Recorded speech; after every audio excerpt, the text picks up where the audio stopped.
Everyone and welcome back.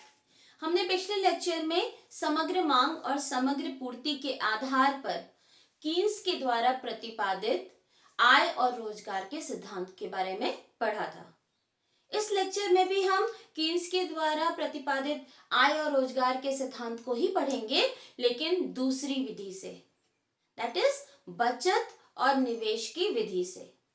तो इस Keynes के अनुसार संतुलन आय और रोजगार का स्तर वहां स्थापित होता है जहां पर प्रत्याशित बचत प्रत्याशित निवेश के बराबर होती है। तो कहां पर होता है? जहां पे प्रत्याशित बचत that is S is equal to प्रत्याशित निवेश होती है। दैट मीन्स ब्रैकेट में हम लिख देते हैं आय। निवेश को हम आय से डिनोट करेंगे, बचत सेविंग होती है उसको हम एस से डिनोट करते हैं। अब आगे बढ़ने से पहले हम देखते हैं ये प्रत्याशित क्या होता है। देखिए, दो तरीके की बचत और निवेश होता है। एक होता है प्रत्याशित बचत एंड प्रत्याशित निवेश, और दूसरा होता है वास्तविक बचत और वास्तविक निवेश। देखिए डिफरेंस क्या होता है। सबसे पहले प्रत्याशित का मतलब होता है कोई इवेंट हो रहा है, उस इवेंट के होने से पहले, दैट मीन्स भविष्य में जो चीज होने वाली है। तो हम प्रत्याशित बचत की बात जब कहेंगे तो इसका मतलब है कि जिस बचत की योजना बनाई जाती है, वो बचत अभी तक हुई नहीं है, उस बचत की योजना बनाई जाती है। तो प्रत्याशित बचत क्या होती है? परिवार क्षेत्र के द्वारा कितना अमाउंट बचाने की योजना बनाई जा रही है, कितना धन की बचत करने की योजना बनाई जा रही है। उसी तरीके से प्रत्याशित निवेश होता है कि फर्म सेक्टर के द्वारा कितना पूंजीगत स्टॉक पर कितना व्यय करने की योजना बनाई जा रही है। दैट मीन्स कितना पूंजीगत स्टॉक क्या होता है? मशीन्स हो गई, बिल्डिंग्स हो गई, इन सब का निर्माण पूंजीगत स्टॉक होता है, और इनमें जो धन लगाया जाता है उसे हम निवेश कहते हैं। तो जब हम पूंजी के स्टॉक में वृद्धि करेंगे, दैट मीन्स निवेश करेंगे, इसका मतलब अर्थव्यवस्था की उत्पादन क्षमता में वृद्धि होती है। तो जहां पे प्रत्याशित निवेश का मतलब है कि कितना मूल्य की पूंजीगत वस्तुओं को खरीदने की योजना फर्म क्षेत्र के द्वारा बनाई जा रही है। तो ये इसका मतलब है प्रत्याशित का कि योजना बनाई जा रही है, अभी तक ये चीजें हुई नहीं है, वास्तव में हुई नहीं है। दूसरी टर्म होता है वास्तविक बचत। वास्तविक बचत और वास्तविक निवेश। तो वास्तविक बचत क्या होती है? वो बचत जो वास्तव में ऑलरेडी की जा चुकी है। परिवार क्षेत्रकों में ने मिलकर कितना पैसा बचाया है अर्थव्यवस्था में। दूसरी ओर फर्म क्षेत्र ने कितना निवेश ऑलरेडी किया हुआ है। इसे हम वास्तविक बचत और वास्तविक निवेश कहते हैं। अब हम वापस अपने टॉपिक पे आते हैं। तो अर्थव्यवस्था में कीन्स के सिद्धांत के अनुसार संतुलन आय का स्तर वहां स्थापित होता है जहां पर प्रत्याशित बचत प्रत्याशित निवेश के बराबर होती है। अगर प्रत्याशित बचत और निवेश में थोड़ा सा भी डिसबैलेंस होगा तो ऐसी स्थिति में अर्थव्यवस्था में संतुलन भी बिगड़ेगा। देखिए, संतुलन स्तर कहाँ होता है? संतुलन वहां पे होता है जब अर्थव्यवस्था के आय के चक्रीय प्रवाह में एक फिक्स्ड आय, एक निश्चित आय सर्कुलेट करती रहती है। अब उस आय में वृद्धि होने या कमी होने से जो संतुलन स्तर है वो चेंज हो जाएगा। तो इसीलिए अब सबसे पहले हम देखते हैं बचत क्या होता है। बचत का मतलब है जो अर्थव्यवस्था में लोगों के द्वारा पैसा बचाया जाता है। दैट मीन्स जो चीजें उपभोग पर व्यय नहीं की जाती हैं, जो पैसा उपभोग पर नहीं खर्च किया गया वो बचा लिया गया। तो अर्थव्यवस्था में जो मुद्रा का प्रवाह हो रहा है वो उस प्रवाह से बाहर हो जाता है। तो बचत को एक तरीके से निष्कासन भी कह सकते हैं। और निष्कासन कहां से? अर्थव्यवस्था में जो मुद्रा का प्रवाह हो रहा है उससे निष्कासन होना। अभी हम एक फिगर की सहायता से इसको और अच्छी तरीके से समझेंगे। दूसरी ओर निवेश क्या होता है? निवेश मतलब होता है फर्म सेक्टर निवेश कब करते हैं? फर्म सेक्टर को इनोवेशन कर रहा है, कुछ नई चीज उस ला रहा है तो उसमें पैसा लगा रहा है, या अलग से गवर्नमेंट चाहती है कि हम अर्थव्यवस्था में थोड़ा डेवलपमेंट करें, या तो वो अलग से पैसा लगा रही है, या फिर कोई नई यूनिट खोली जा रही है। कुछ ऐसी चेंजेस होते हैं अर्थव्यवस्था में जिसकी वजह से निवेश किया जाता है। तो निवेश का मतलब है अर्थव्यवस्था के मुद्रा के प्रवाह में पैसा आना, इसको कहेंगे समावेश। कि अर्थव्यवस्था में जो मनी सप्लाई चल रही है, अर्थव्यवस्था के चक्रीय प्रवाह में धन का समावेश होता है निवेश के द्वारा, और दूसरी ओर बचत निष्कासन को दर्शाता है। अब जब ये दोनों चीजें इक्वल होंगी तभी अर्थव्यवस्था में संतुलन होगा। एक फिगर की सहायता से समझ सकते हैं। मान लीजिए ये हमारा हाउस होल्ड सेक्टर है, दैट इज परिवार का क्षेत्रक है, और ये हमारा फर्म क्षेत्र है। तो परिवार क्षेत्रक और फर्म क्षेत्रक के बीच में एक फिक्स्ड आय सर्कुलेट होती रहती है। देखिए सपोज कीजिए आय के चक्रीय प्रवाह, हमने पहले लेक्चर में आय के चक्रीय प्रवाह के बारे में पढ़ा था। अब हाउस होल्ड क्या करता है? हाउस होल्ड वस्तुओं और सेवाओं का उपभोग करता है और बचत भी करता है। फर्म क्या करती है? गुड्स एंड सर्विसेज का उत्पादन करती है। मान लीजिए ये क्या काम कर रहा है?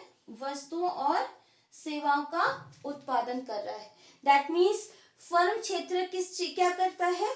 ये पूर्ति करता है, ये दर्शाता है समग्र पूर्ति। जहां पे उत्पादन हुआ है, उत्पादन के फलस्वरूप समग्र पूर्ति हुई।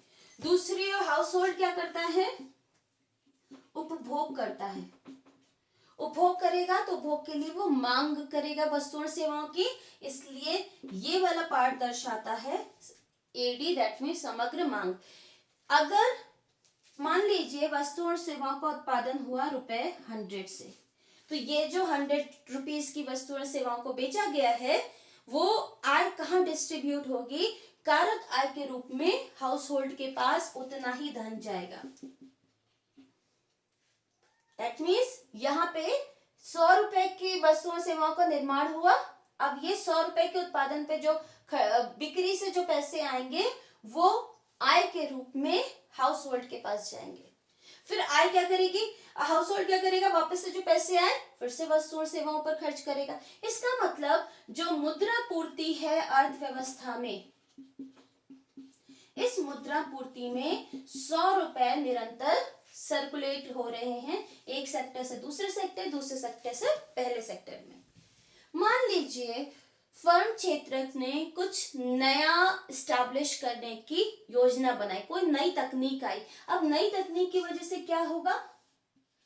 मुद्रा प्रवाह में जो अर्थव्यवस्था में फर्म क्षेत्रक क्या करेगा?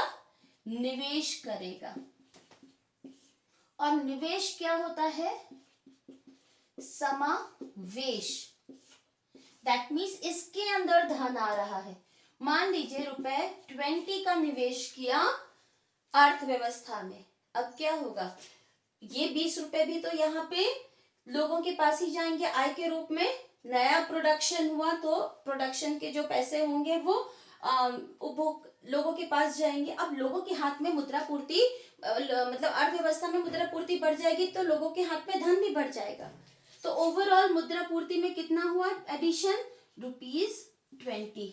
अब टोटल हमारे पास कितना हो गया? इसमें ₹120 हमारी अर्थव्यवस्था में सर्कुलेट हो रहा है। अब अगर इसका मतलब क्या? वस्तुएं सेवाएं कितने की बनी है? 100 रुपए की। पैसा कितना है अर्थव्यवस्था में? 120 रुपए। इसका मतलब क्या होगा? हम ज्यादा मूल्य की वस्तुओं और सेवाओं की मांग करेंगे तो इम्बैलेंस होने की चांसेस रहेंगे, क्योंकि एडी अब ऐसी स्थिति में ज्यादा हो जाएगा, एएस कम हो जाएगा, क्योंकि पूर्ति कम है। और यहाँ पे 20 रुपए अगर हमने और जोड़ दिए तो वैल्यू हमारी हो जाएगी 120। लोग 120 रुपए का उपभोग करना चाहेंगे जबकि वैल्यू उत्पादन की सिर्फ 100 रुपए है। तो इस वजह से अर्थव्यवस्था में संतुलन का स्तर बिगड़ जाएगा। अब मान लीजिए हाउस होल्ड ने भी उपभोग पर 100 ही रुपए खर्च किए, जैसे पहले खर्च कर रहे थे, अब उन्होंने बचत कर ली ₹20 की, और बचत के रूप में, बचत क्या होता है? निष्कासन। किस चीज का निष्कासन? अर्थव्यवस्था के आय के चक्रीय प्रवाह से मुद्रा का निष्कासन। अब क्या होगा?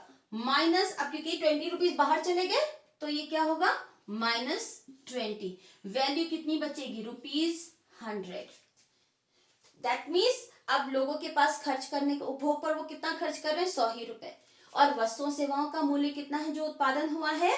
वो भी ₹100। दैट मीन्स एडी ₹100 का है और एएस भी ₹100 का है। तो इसीलिए यहां पर देखिए जो ₹20 के रूप में समावेश हुआ है निवेश की वजह से, उतना ही ₹20 का निष्कासन हुआ है बचत के रूप में। इसीलिए अर्थव्यवस्था में संतुलन वहां स्थापित होता है जहां पे प्रत्याशित बचत प्रत्याशित निवेश के बराबर होती है। अब हम इसकी इक्वेशन को देखेंगे कि किस प्रकार से हम संतुलन आय के स्तर की इक्वेशन बना सकते हैं।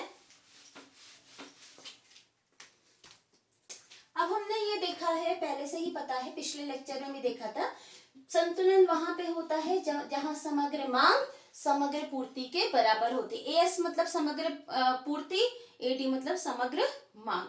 अब एएस राष्ट्रीय आय होती है जिसको हम C+S के रूप में डिनोट करते हैं। राष्ट्रीय आय को या तो हम उपभोग करेंगे या बचत करेंगे, तो एएस को एएस = C+S होता है। उसी तरीके से एडी होता है C+I, जहां पे उपभोग और निवेश का कुल जोड़ होता है। इसमें देखिए C और C कैंसिल ऑफ हो जाएगा, बचेगा S = I। ये हमारी फर्स्ट इक्वेशन है। अब हम जानते हैं कि S की इक्वेशन हमने पहले ही पढ़ी है।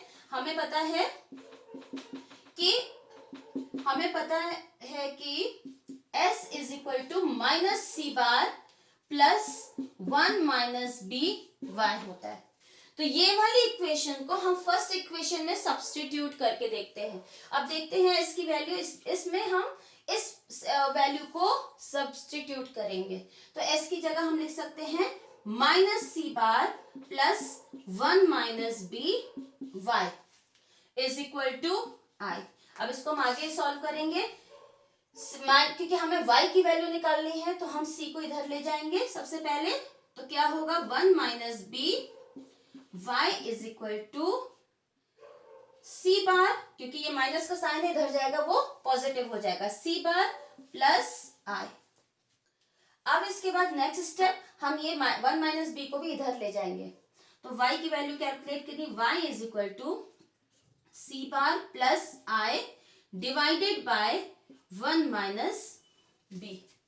1 - B हमें पता है MPC होता है और 1 - B होता है MPS। तो हम इस तरीके से भी लिख सकते हैं C bar + I divided by MPS। एक हम उदाहरण लेके चलते हैं।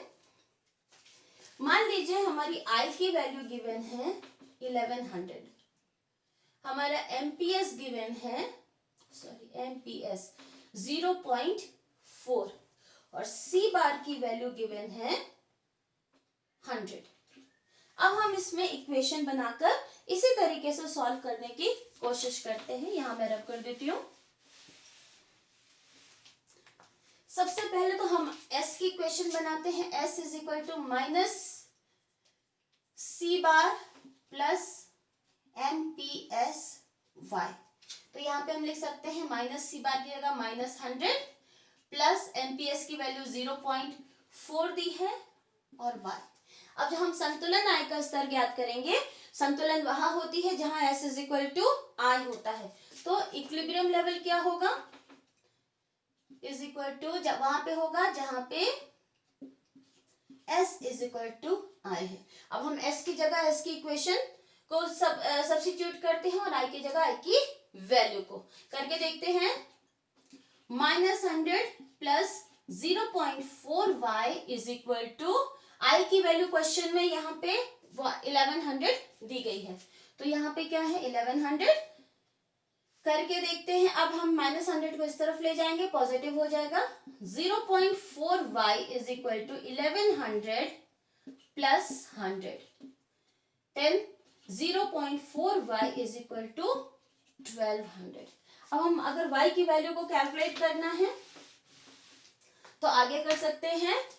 y is equal to 1200 divided by 0.4। अब हमें अगर डेसिमल हटाना है तो ऊपर एक जीरो को ऐड करना है।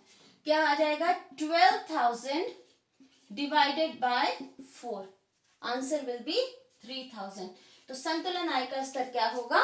3000। इस तरीके से जहां पे बचत S is equal to I होगा वहां पे हम संतुलन आय की वैल्यू को कैलकुलेट कर सकते हैं। अब इसके बाद बचत और निवेश की सहायता से हम संतुलन आय के स्तर को एक शेड्यूल और रेखा चित्र के द्वारा भी समझा सकते हैं। तो संतुलन कहाँ होता है? जहां S is equal to I होता है। हम सबसे पहले फिर हम शेड्यूल बनाएंगे। पहला कॉलम हमारा y का होगा, ये सेम टेबल है जो हमने पहले बनाई हुई है। फिर उसके बाद वैल्यू आएगी हमारी S की और नेक्स्ट I की।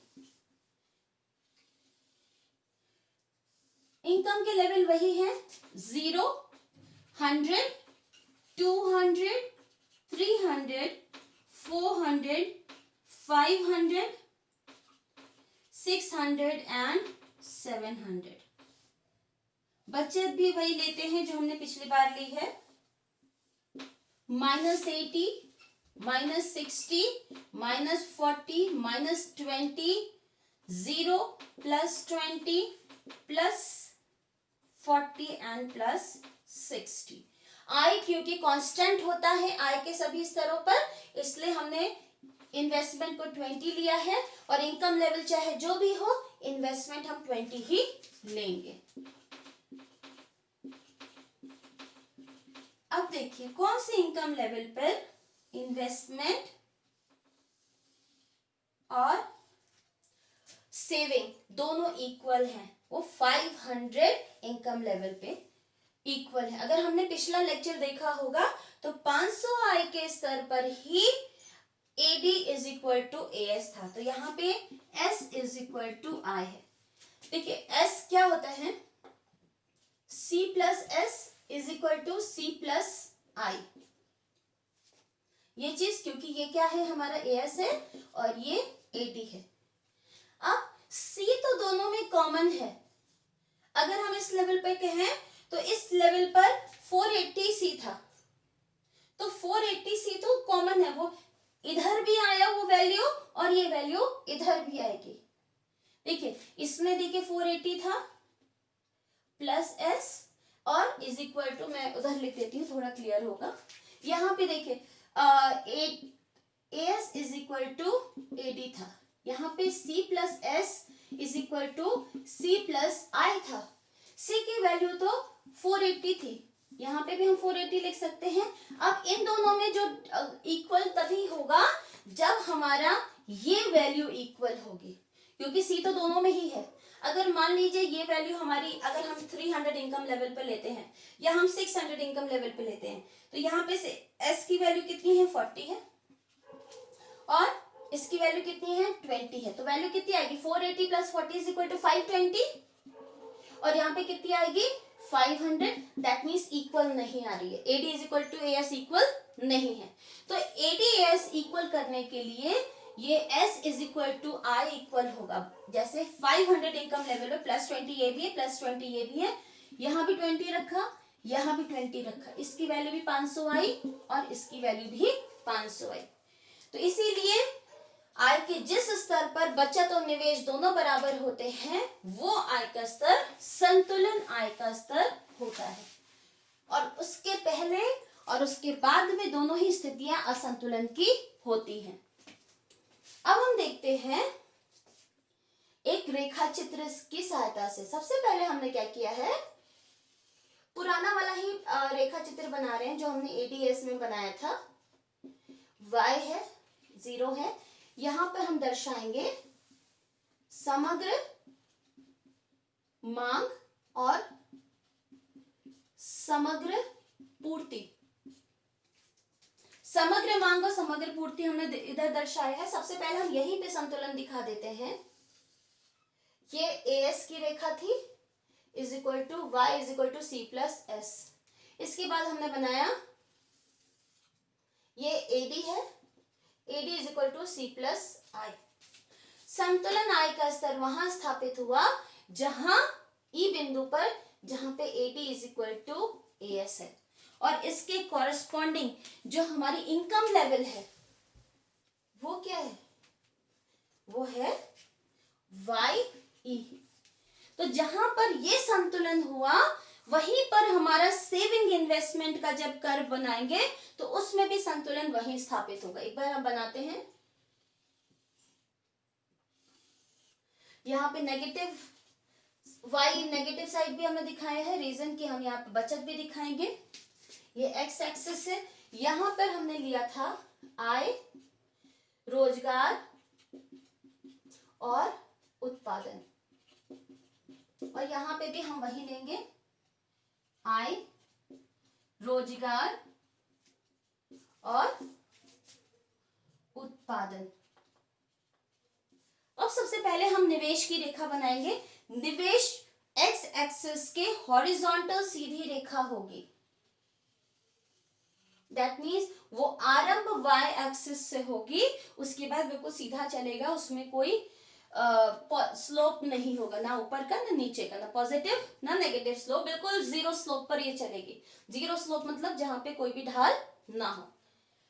हर आय के स्तर पर, आय अगर हमारी यहाँ है तो भी निवेश उतना है, आय यहाँ है तो भी निवेश उतना है, उसमें कोई परिवर्तन नहीं है। अब हमने ये जो रेखा बनाई है equal AD is equal to AS की, वहीं से हम नीचे एक लाइन करेंगे एक्स एक्सिस तक, यहाँ पे लेके आएंगे। अब ये जो बिंदु है जहां पे ये रेखा आई की रेखा को इंटरसेक्ट कर रही है, उसको हम कहेंगे E1। दैट मीन्स इस पॉइंट पर हमें बचत और निवेश को इक्वल होगा, जहां पे AD is equal to AS equal है, क्योंकि यहाँ पे देखिए 500 पे AD is equal to AS था और यहीं पे बचत इज इक्वल टू निवेश भी है। तो हम अब बचत की रेखा बनाएंगे। ये हमारी रेखा बनी है सेविंग, आई एम सॉरी ये गलत बनी है,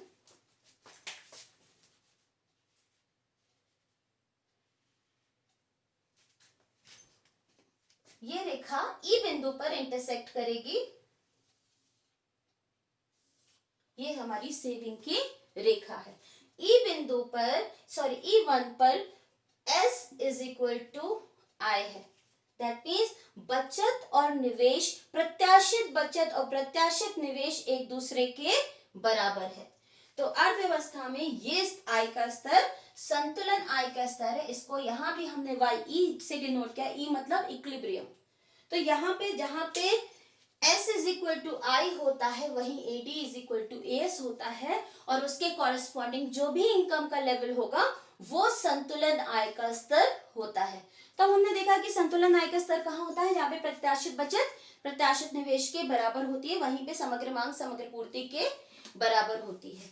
संतुलन इसलिए होता है कि आय में जितना मुद्रा का प्रवाह चल रहा है उतना ही रहेगा। दैट मीन्स अगर इस लेवल पर OYE के बराबर आय जनरेट हो रही है तो ये OYE आय ही सर्कुलेट होती रहेगी। जैसे हमने पुराने डायग्राम में देखा था कि OYE जो आय है वो सर्कुलेट होती जा रही थी, सॉरी 100 रुपीज की जो इनकम है वो सर्कुलेट हो रही थी। तो यहाँ पे भी देखिए इतनी ही इनकम सर्कुलेट होती जाएगी, क्योंकि इसी पर डिमांड जितनी है उतनी ही पूर्ति भी है। अब संतुलन तो हमने देख लिया था, संतुलन वहां पे है जहां पे S इज इक्वल टू आई होगा। दैट मीन्स अर्थव्यवस्था में बचत के रूप में जो समावेश निष्कासन हो रहा है वो निवेश के रूप में समावेश के बराबर होगा। इस तरीके से ना तो मांग अधिक की स्थिति उत्पन्न होगी, ना ही पूर्ति अधिक की स्थिति उत्पन्न होगी। लेकिन असंतुलन की स्थिति कब उत्पन्न होगी? असंतुलन कब हो सकता है? इसकी दो स्थितियां होती, जैसे समग्र मांग समग्र पूर्ति में होगा, या तो संतुलन स्तर से ज्यादा की आय होगी या फिर संतुलन स्तर से कम की आय होगी। तो हम करके देखते हैं। सबसे पहले हम देखते हैं S is less than I, यानी कि प्रत्याशित बचत प्रत्याशित निवेश से कम है। यहां पर देखिए निवेश 20 है, बचत -60 है, तो यहां पे क्या होगा, S is less than I। तो यहां पे भी देखिए स्टार्टिंग में जब तक हमारी इंक यहाँ पे इक्वल नहीं हो जा रहा है E1 पे, उससे पहले निवेश ऊपर है और बचत नीचे है। तो यहाँ पे देखिए S is less than I। कैसे, अगर हम इस लेवल पे देखें, मान लीजिए हम इस इनकम लेवल पे देखते हैं, तो क्या है, ये हमारा कौन सा, ये वाला एस वक्र हमारा जा रहा है बचत वक्र, ये हमारा बचत वक्र है। बचत वक्र, बचत कितनी हो रही है, इतनी हो रही है।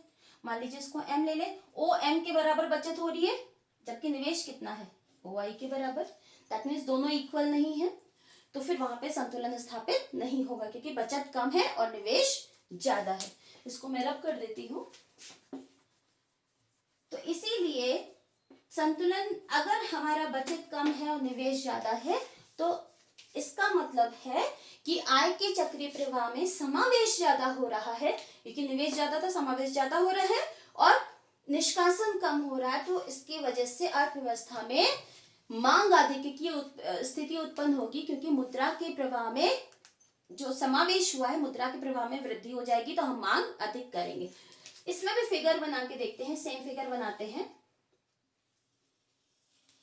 ये हमारा हाउस होल्ड सेक्टर है, ये फर्म सेक्टर है। मान लीजिए सेम हम एग्जांपल लेते हैं, मनी सप्लाई, मुद्रा पूर्ति है ₹100 की। अब यहाँ पे गुड्स एंड सर्विसेज कितने मूल्य की बन रही है, ₹100 की। ये क्या है, गुड्स एंड सर्विसेज। यहाँ पे लोग उपभोग भी कितने का कर रहे हैं, ₹100 का। अर्थव्यवस्था संतुलन में चल रही है। अब समावेश किया गया ₹20 का, दैट मीन्स ये चीज क्या की गई है, निवेश है। ₹20 का निवेश किया अर्थव्यवस्था में, तो मुद्रा पूर्ति कितनी हो गई, ₹120 की। वस्तुओं का उत्पादन ₹100 का है, मांग कितनी की होगी, 120 की।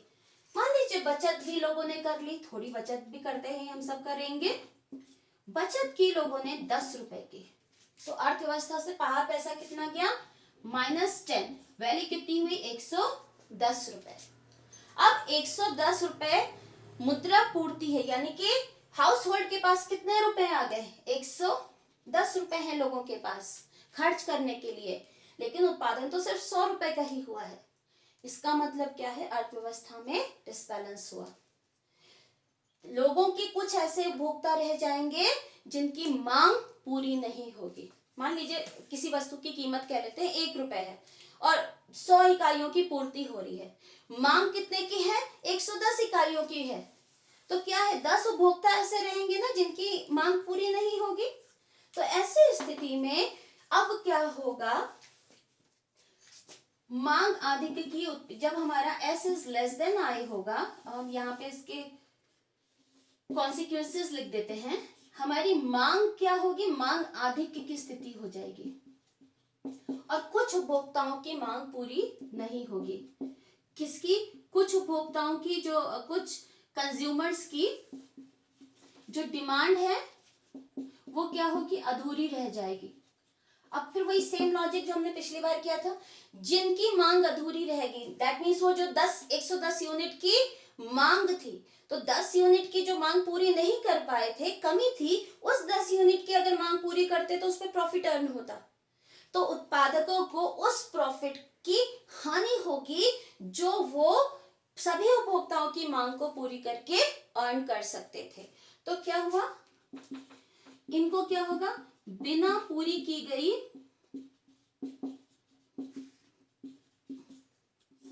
दैट मीन्स जो अधूरी, बिना पूरी की गई मांग, अधूरी जो मांग है, उससे होने वाले लाभ की हानि होगी। ये चीज क्लियर, कि जो 100 यूनिट्स की सप्लाई है और 110 यूनिट्स की डिमांड है, इसका मतलब 10 लोगों की डिमांड पूरी नहीं होगी और जब 10 लोगों की डिमांड नहीं पूरी होगी तो उस 10 यूनिट से जो लाभ मिल सकता था, दैट मीन्स बिना पूरी की गई मांग से प्राप्त होने वाले लाभ की हानि। तो ये जो एक्स्ट्रा 10 यूनिट जो पूरा नहीं कर पा रहे हैं उससे कोई लाभ अर्जित होता, उसकी हानि हो रही थी। तो इसकी वजह से जो उत्पादक है वो क्या करेंगे, उत्पादन बढ़ा देंगे। और उत्पादन यानी कि आउटपुट बढ़ेगा, आउटपुट बढ़ने से अगर हमारी प्रोडक्शन बढ़ेगा तो इसका मतलब सप्लाई भी बढ़ेगी। समग्र पूर्ति, शॉर्ट में लिख रही हूं एग्रीगेट सप्लाई, इसको समग्र पूर्ति कहते हैं, इसमें भी वृद्धि होगी। और उसके बाद क्योंकि समग्र पूर्ति C+S होती है तो इसका मतलब हमारे S में भी वृद्धि होगी। और ये वृद्धि कब तक होगी, जब तक, इसी के आगे लिख देती हूं, जब तक हमारा S = I होकर अर्थव्यवस्था में संतुलन स्थापित ना हो जाए। तो इस तरीके से अगर हमारी सेविंग कम है और निवेश ज्यादा है तो मांग आदि की स्थिति होगी। मांग आदि को ठीक करने के लिए पूर्ति में भी वृद्धि होगी। अब इसमें देख लीजिए, मांग अपने आप को एडजस्ट नहीं कर रही है। जैसे हमने देखा था, पूर्ति लोचदार होती है, पूर्ति अपने आप को मांग के अनुसार एडजस्ट करती है। जब तक अर्थव्यवस्था में पूर्ण रोजगार स्तर नहीं स्थापित होता, दैट मीन्स एक्सेस कैपेसिटी होगी, तब तक ये स्थिति पूर्ति अपने आप को कंट्रोल करती रहेगी। क्योंकि ये वाली थ्योरी जो कीन्स ने प्रोपाउंड की है, प्रतिपादित की है, ये थ्योरी ग्रेट डिप्रेशन के सिचुएशन से उभर कर आई है। क्योंकि ग्रेट डिप्रेशन के सोल्यूशन के रूप में इस थ्योरी को उन्होंने बनाया था। तो ग्रेट डिप्रेशन के समय उत्पादन के क्षेत्र में एक्सेस कैपेसिटी थी, दैट मीन्स क्योंकि मांग नहीं थी तो उत्पादन भी कम था, इसका मतलब उत्पादन करने की क्षमता अधिक थी। तो इसीलिए उन्होंने उसी चीज को माना है कि अर्थव्यवस्था में उत्पादन की एक्सेस कैपेसिटी रहती है और जितना हम मांग बढ़ाएंगे उतनी पूर्ति ऑटोमेटिकली बढ़ जाएगी। तो यहाँ पे भी मांग आदि की स्थिति है तो पूर्ति ने अपने आप को उसके अकॉर्डिंग एडजस्ट कर लिया, और पूर्ति ने एडजस्ट किया तो सेविंग भी उसके अकॉर्डिंग एडजस्ट हो जाएगी। मांग में चेंज नहीं हुआ है, मांग तो उतनी है, मांग इधर है तो पूर्ति भी उसको फॉलो करते हुए यहाँ पहुंच जाएगी। मांग यहाँ है तो पूर्ति भी उसके पास यहाँ है, मांग नीचे होगी, पूर्ति फिर उसको फॉलो करते हुए नीचे जाएगी। मांग में अपने आप डिटरमिन होगी, लेकिन मांग जैसे होगी वैसे पूर्ति अपने आप को चेंज करती जाएगी। अब हम इसको रब करते हैं। असंतुलन की जो दूसरी स्थिति उत्पन्न होती है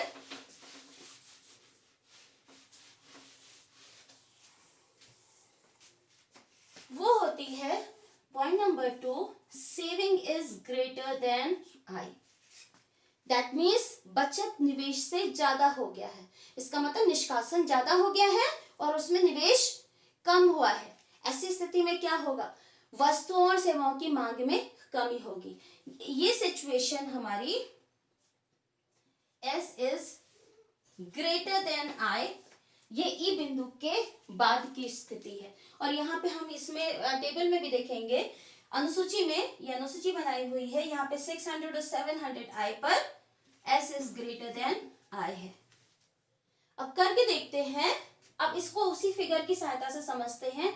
दो सेक्टर हमने बनाए, एक हाउस होल्ड बनाया, एक फर्म सेक्टर बनाया। यहाँ पे उपभोग हो रहा है ₹100 का, सेम एग्जांपल लिया है, और यहाँ पे गुड्स एंड सर्विसेज की सप्लाई हो रही है ₹100 की। अर्थव्यवस्था में ये 100 रुपए चलते जा रहे हैं, चलते जा रहे हैं, चलते जा रहे हैं, और ये संतुलन में जितना उत्पादन हुआ उतना उपभोग हुआ, फिर जितना उपभोग हुआ उतना उत्पादन हुआ, ये 100 रुपए सर्कुलेट हो रहे हैं। मान लीजिए आप फिर से वही देखते हैं, अर्थव्यवस्था में निवेश हुआ ₹20 का। यहाँ पे मनी सप्लाई पहले से कितनी थी, ₹100। अब निवेश उन्होंने क्या, 20 का, ₹20, वैल्यू कितनी हो गई अर्थव्यवस्था में मनी सप्लाई की, 120। दैट मीन्स अब लोगों के पास 120 रुपए आ जाएंगे। अब वो 120 का उपभोग नहीं करेंगे, क्यों, क्योंकि थोड़ा पैसा वो बचा लेंगे। अब ऐसी स्थिति में मान लीजिए उन्होंने ₹30 बचा लिया, तो बचत कितने की 30 रुपए की उन्होंने बचत की। तो माइनस ये 30 रुपए क्या हुए, अर्थव्यवस्था के मौद्रिक प्रवाह से बाहर चले गए। आया 20 रुपीज है, गया 30 रुपीज है, बचा कितना, ₹90। अब ऐसी स्थिति में क्या है, 90 इकाइयों 90 रुपए की वस्तु की मांग हो रही है। अब लोगों के पास कितने रुपए बचेंगे खर्च करने के लिए, 100 रुपए नहीं बचेंगे, अब उनके पास कितने बचेंगे, 90 रुपीज। उत्पादन कितने का हुआ है, 100 रुपए का हुआ है। इसका मतलब 10 इकाइयां बची रह जाएंगी। पूर्ति ज्यादा है और मांग कम है। ये चीज क्या है, ये हमारी एग्रीगेट सप्लाई है और ये एग्रीगेट डिमांड है। तो ऐसी स्थिति में ये हमारी एग्रीगेट डिमांड कम है, 90 रुपीज की है, और ये जो हमारी एग्रीगेट सप्लाई है ये ज्यादा है, 100 रुपीज की है। इसका मतलब क्या है, उत्पादकों के पास थोड़ा स्टॉक पाइल अप हो जाएगा। जो 10 इकाइयों की बिक्री नहीं होगी वो क्या होगा, 10 इकाइयां, मैं इधर लिख देती हूँ 30, 10 इकाइयां उनके पास बची रह जाएंगी स्टॉक में। तो हम कर देखते हैं क्या होगा, सब कौन सी स्थिति उत्पन्न होगी, ऐसे में पूर्ति आधिक्य की स्थिति उत्पन्न होगी और उत्पादकों का क्या होगा, जो स्टॉक है वो बच जाएगा।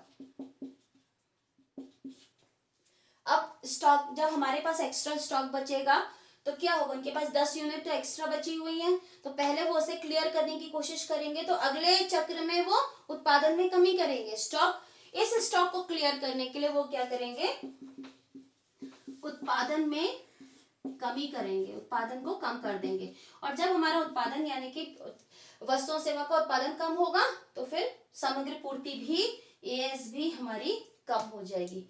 As is equal to C plus S होता है, तो ऐसी स्थिति में हमारा एस भी कम होगा, सी भी कम होगा और एस भी कम होगा, दोनों ही कम होंगे। तो एस कम होगा और ये तब तक चलता रहेगा जब तक एस कम होके एस इज इक्वल टू आई ना हो जाए। तो इसमें भी देखिए किसने एडजस्ट किया अपने आप को, समग्र पूर्ति ने। जब मांग कम है, समग्र पूर्ति ज्यादा है, तो पूर्ति नीचे आ जाएगी मांग को फॉलो करते हुए।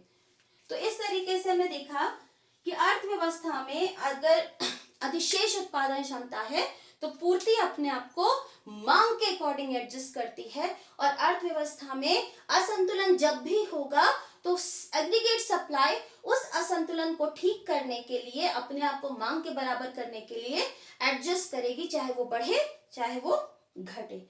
तो हमने दोनों स्थितियां देखी हैं कि अगर हमारी सप्लाई अधिक है तो फिर किस प्रकार से एडजस्टमेंट होंगे, और अगर हमारा निवेश अधिक है तो किस प्रकार से एडजस्टमेंट होंगे। थ्योरी का अंत यही है, थ्योरी का जो बेसिक आइडिया यही है कि संतुलन वहां स्थापित होगा जहां पे समग्र मांग समग्र पूर्ति के बराबर और निवेश, प्रत्याशित बचत प्रत्याशित निवेश के बराबर होगी, क्योंकि वहां पे किसी भी प्रकार का आधिक्य नहीं होगा। अब हम इस टॉपिक से रिलेटेड थोड़े न्यूमेरिकल्स को सॉल्व करके देखते हैं। ओके, इस न्यूमेरिकल में हम पढ़ते हैं, एक अर्थव्यवस्था का बचत फलन है S is equal to -100 plus 0.2y। तो ये हमें क्या दिया गया है, बचत की इक्वेशन। तो हम लिख लेते हैं S is equal to -100 plus 0.2y, क्योंकि जब भी हम कोई आंसर सॉल्व करते हैं तो सबसे पहले जो चीज क्वेश्चन में गिवन होती है उसे हमें कॉपी करना होता है। निवेश की वैल्यू दी गई है, आई की वैल्यू दी गई है 5000। अब हम इसको सॉल्व करके देखते हैं। संतुलन आपको निकालना क्या है, संतुलन आय का स्तर। तो संतुलन आय का स्तर कहाँ होता है, इक्विलिब्रियम y कहाँ होगा, जहां पे s इज इक्वल टू आई होगा। अब हम s की इक्वेशन से i को इक्वेट करेंगे, आंसर आ जाएगा, करके देखते हैं। s इज इक्वल टू आई -100, क्योंकि x की इक्वेशन ये दी गई है, -100 plus 0.2y is equal to I. Sorry, i की वैल्यू भी हमें दी गई है 5000, हम उसको भी लिख लेते हैं 5000। अब हमारे पास क्वेश्चन में जितनी वैल्यूज लिखी थी वो हमने इसमें कॉपी कर ली। अब इसको सॉल्व करके देखते हैं। -100 उधर ले जाएंगे तो क्या हो जाएगा, +100 हो जाएगा। तो 0.2y is equal to 5000 plus 100। अब वैल्यू कितनी हो जाएगी इसकी, 5100। अब हम इसको करके देखते हैं। 5100 और ये 0.2 हम इधर ले जाके डिवाइड कर देंगे। देखिए सेम फॉर्मूला आ रहा है जो हमने फॉर्मूला समझते हुए इसको लिखा था। अब इसमें एक डेसिमल है, उसको हटाने के लिए हम आगे 0 बढ़ाएंगे, वैल्यू आ जाएगी 51,000 रुपीज डिवाइडेड बाय 2। 51,000 को डिवाइड करेंगे तो वैल्यू कितनी आएगी 25,500। तो हम यहाँ लिखते हैं 25,500। ये वैल्यू है हमारी y की value. y is equal to 20 rupees का साइन लगाएंगे, 25,500। ये हमारी है संतुलन आय। अब हम नेक्स्ट एग्जाम्पल करके देखते हैं। उपभोग फलन गिवन है c is equal to 100 plus 0.75y। तो हम सबसे पहले इसको कॉपी करते हैं, सोल्यूशन कि हमेशा मैं स्टार्ट करेंगे, फिर यहाँ पे वैल्यू दी गई है c is equal to 100 plus 0.75y। अब इन्वेस्टमेंट की वैल्यू, निवेश की वैल्यू दी गई है 1000, i इज इक्वल टू 1000। अब क्वेश्चन में सबसे पहले हमको ज्ञात करना है संतुलन आय का स्तर। तो संतुलन आय का स्तर कहाँ पे होगा, पहले हम लिख लेते हैं क्या क्वेश्चन में है। y कैलकुलेट करना है, कौन सी y, संतुलन या इक्विलिब्रियम लेवल की y कैलकुलेट करनी है। फिर संतुलन आय स्तर पर उपभोग को कैलकुलेट करना है, दैट मीन्स c की वैल्यू कैलकुलेट करनी है। कब कैलकुलेट करनी है, संतुलन स्तर पर कितना उपभोग होगा ये कैलकुलेट करना है। तो सबसे पहले संतुलन, हमें ये पता है कि संतुलन कहाँ स्थापित होता है, अर्थव्यवस्था में संतुलन वहां स्थापित होता है जहां पे समग्र पूर्ति समग्र मांग के बराबर होती है। अब हमने देखा है समग्र पूर्ति क्योंकि C प्लस S होती है और वही राष्ट्रीय आय होती है, तो हम समग्र पूर्ति को Y लिखेंगे, इज इक्वल टू AD को C प्लस I लिखेंगे। तो ये वाली जो हमारी इक्वेशन है, ये इक्वेशन कौन सी है, ये है संतुलन आय की इक्वेशन। अगर हमें संतुलन आय ज्ञात करना है तो y is equal to C plus I रखना है। हम फिर इसको आगे कैलकुलेट करते हैं। नेक्स्ट स्टेप, y की वैल्यू कैलकुलेट करनी। अब c हमें नहीं दिया है क्वेश्चन में, देखिए c क्लियरली नहीं दिया है, हमें क्या दिया है, c की इक्वेशन दी है, कंजम्पशन फंक्शन या बचत फलन दिया है। तो हम बचत फलन की इक्वेशन को यहाँ पे कॉपी करेंगे। तो y की इज इक्वल टू c की जगह रखेंगे 100 प्लस 0.75y। ये पूरी की पूरी इक्वेशन हमने c की कॉपी कर ली है, ये है हमारा c।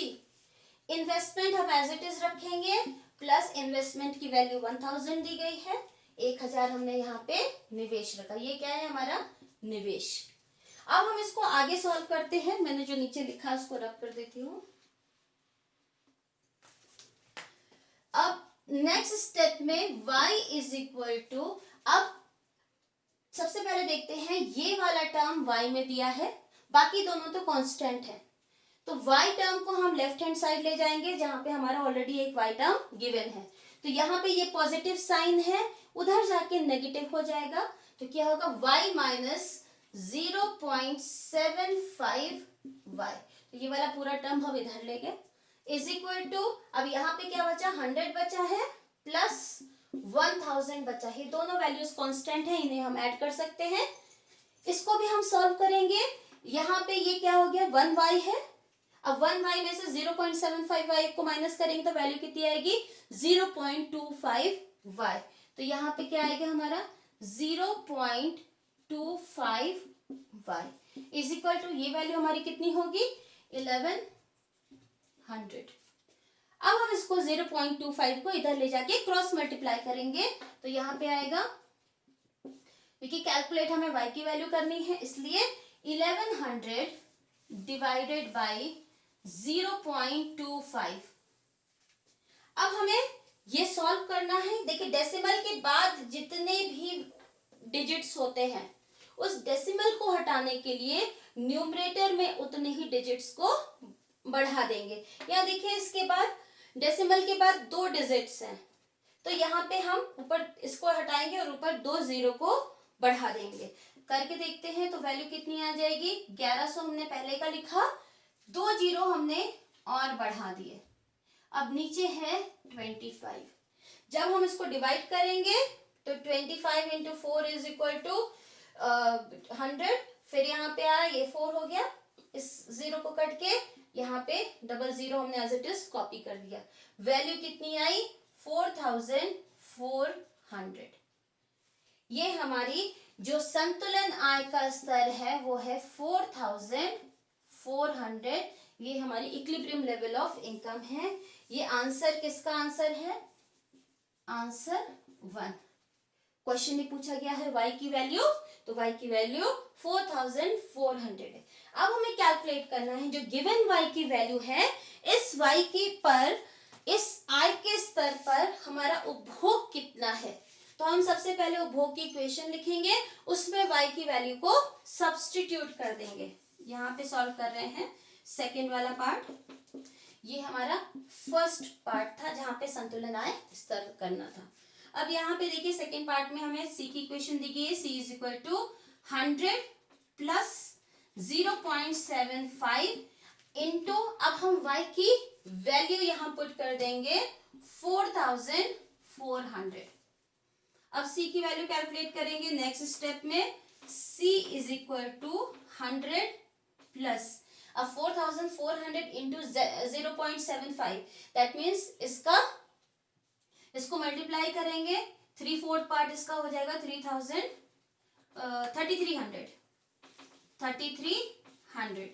अब c की वैल्यू हमारे पास आ जाएगी 100 प्लस 3300 इज इक्वल टू 3400। ये हमारा आंसर है। आंसर जो second part of the question है उसका आंसर है c इज इक्वल टू 3400। हमेशा आंसर को हमें अलग बॉक्स में मेंशन करना होता है। अब हम एक लास्ट एग्जांपल और सॉल्व करेंगे। अब हमारा लास्ट एग्जांपल है, यदि बचत फलन गिवन है s is equal to -500 plus 0.2y, तो सबसे पहले तो हम क्वेश्चन सॉल्व नोट कर लेंगे, पूरे क्वेश्चन को पढ़ने में टाइम नहीं वेस्ट करेंगे।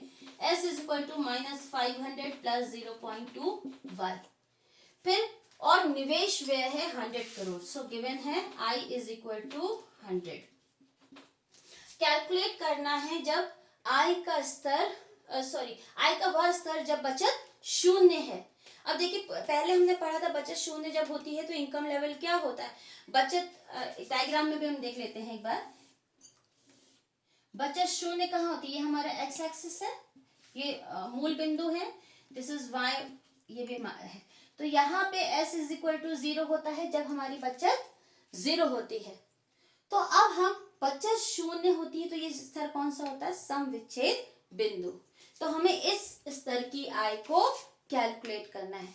सिंपल है, बचत की वैल्यू, बचत की इक्वेशन हमें दी गई है, उसे हम 0 से इक्वेट करेंगे। करके देखते हैं ये और कौन सी इनकम है, ये है हमारी ब्रेक इवन पॉइंट यानी कि सम विच्छेद स्तर लेवल की इनकम, जहां पे c is equal to Y होता है और s इज इक्वल टू 0 होता है।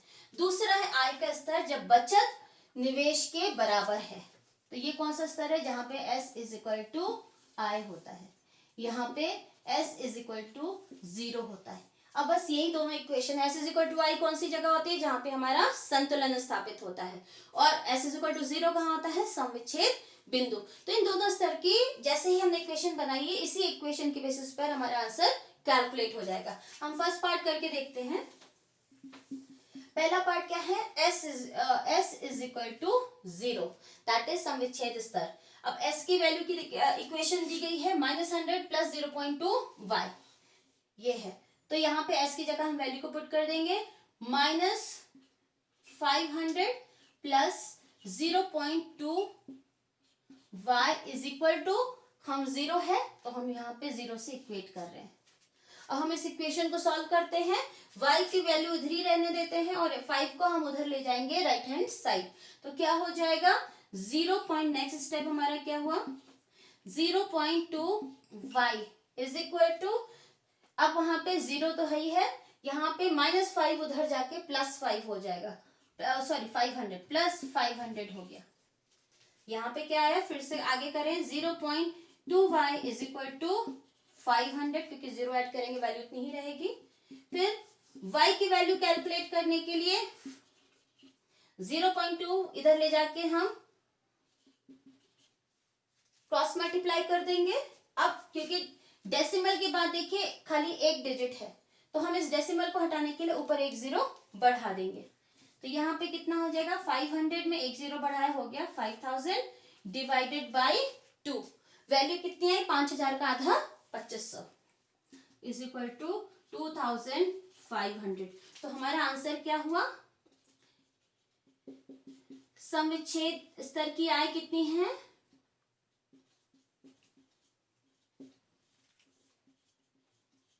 y is equal to 2500। ये हमारा पूरा आंसर हो गया। अब next part of the question क्या है, इक्विलिब्रियम लेवल की इनकम जहां पे s is equal to i होता है। अब हम इसको करके देखते हैं, इधर ही कर लेते हैं शॉर्ट में। देखिए s की जगह हमने s की वैल्यू रखनी है, i की जगह हमें i की वैल्यू रखनी है। तो यहाँ पे second part of the question solve करेंगे जहां पे s is equal to i है। s की वैल्यू है -500 plus 0.2 y is equal to i की वैल्यू कितनी दी गई है, 100 करोड़। अब हम क्या करेंगे, y की वैल्यू कैलकुलेट करनी है, 500 हम राइट हैंड साइड शिफ्ट कर देंगे। तो सेकेंड स्टेप में क्या होगा, 0.2 y ये हमारा इधर ही रहेगा, 100 उधर जैसे है वैसे ही लिख देंगे, प्लस 500। अब क्या होगा, 0.2 y। आप डायरेक्टली भी सॉल्व कर सकते हैं, मैं सबको समझने के लिए स्टेप वाइज करती हूँ, वरना सीधे आंसर आ सकता है आपका। तो 500 प्लस 100 इज इक्वल टू 600। अब क्या होगा, y is equal to 600 divided by 0.2। एक डेसिमल के बाद एक डिजिट है, ऊपर एक 0 बढ़ाया, वैल्यू कितनी हुई, 6000 डिवाइडेड बाई 2। अब 6000 का आधा कितना होता है, 3000। तो y की वैल्यू कितनी आ गई, 3000।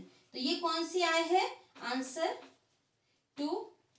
ये कौन सी आय है हमारी, संतुलन आय। अब हमारी संतुलन आय क्या है, संतुलन y इज इक्वल टू 3000। ये आंसर है, हमेशा बॉक्स में लिखते हैं। तो आज की क्लास में बस इतना ही। नेक्स्ट क्लास में हम मल्टीप्लायर की थ्योरी जो कीन्स ने प्रतिपादित की है उसको पढ़ेंगे। Thank you so much.